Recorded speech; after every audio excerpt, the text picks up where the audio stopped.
The IPCC is predicting more floods and tidal waves in the Caribbean due to climate change.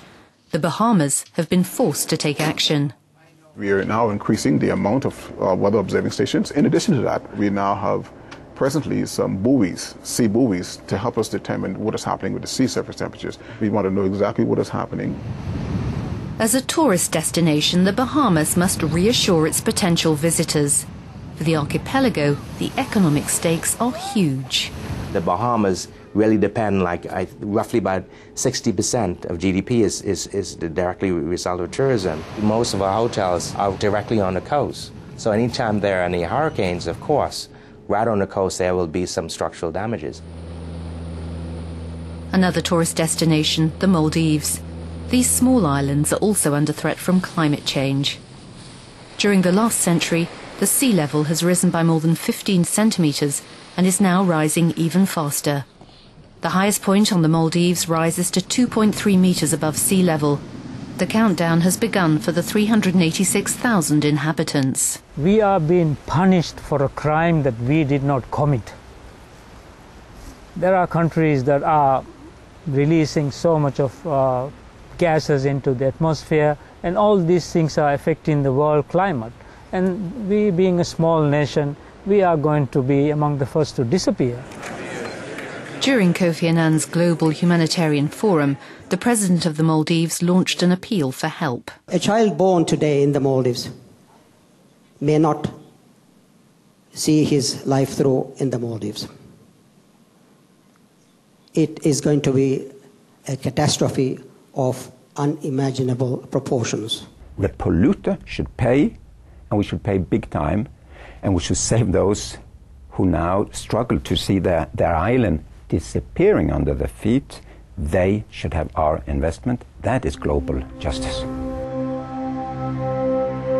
Another region affected by climate change, South America. We're in Bolivia. In the Andes, the rise in temperatures is particularly sensitive. Farmers can cultivate new crops, but the milder temperatures also allow new parasites to thrive in zones spared up till now. There are new crops that I can grow, but I also notice other problems that have emerged, such as worms in the potatoes that destroy the whole crop. I also see other types of worms which attack the animals, to the point of killing them sometimes. The heat is more and more apparent. The temperatures climb and the farmers don't know where they stand. Drought, hail, heavy rain, the weather is unpredictable. Eduardo has left his land to work in this natural reserve 20 kilometers from La Paz. Many people left their land because they couldn't earn as much as before. It hasn't been a sudden change, it's happened gradually. The rain has increased a lot, it's much heavier. That's to say, it rains as heavily in 1 month as it used to rain in a year. This rainfall is strongly influenced by the planet warming and the phenomena of El Niño and La Niña. These changes represent losses of between $25 and $30 million for small producers.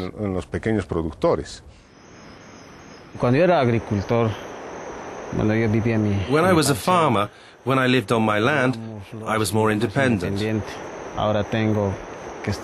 Now I'm a civil servant, so I rely on a boss.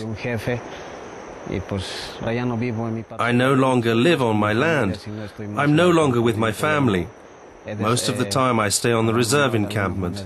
It's as if I've abandoned my family, my wife, my girls. My life has been shattered. Climate change has upset farmers in the countryside, but it also affects the towns. Here we are at 3,500 meters altitude in La Paz. Almost 1 million people live here.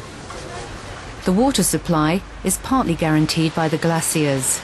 Right now, water is plentiful in areas at low altitude. However, when there is no water left in the glaciers, the countryside will be as short of water as the towns.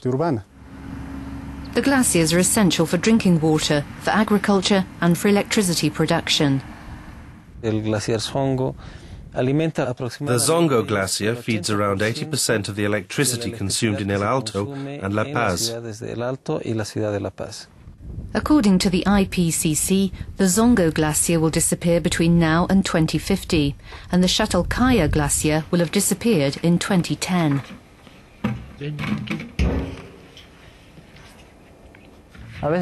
Sometimes there is water, sometimes there isn't. Sometimes the water is turgid. All we want is to dig deeper in the well for enough water. Because here, in Quisuaras, sometimes there is no more water in the system, and sometimes they cut the supply during the day.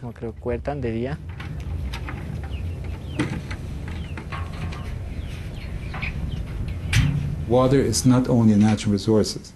Water is much more critical than oil, because with oil, you just drive a car. With water, if you don't have water, you die.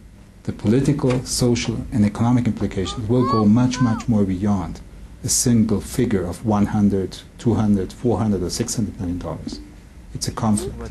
The question is how much of the commitment will exist at the global level to actually reduce global warming and reduce basically greenhouse gas emissions.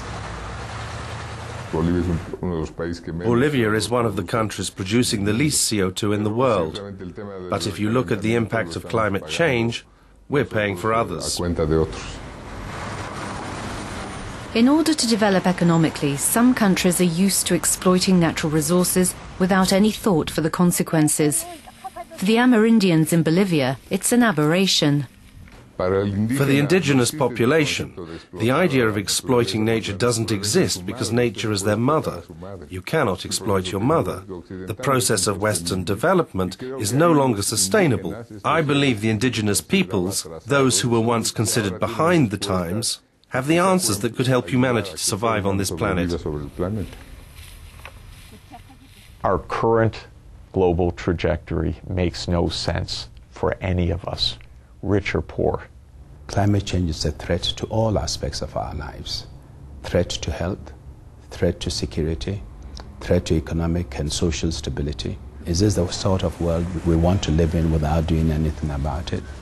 We're going to have more failed states, and they will not tolerate this injustice, and it is injustice, because this is not a natural phenomenon.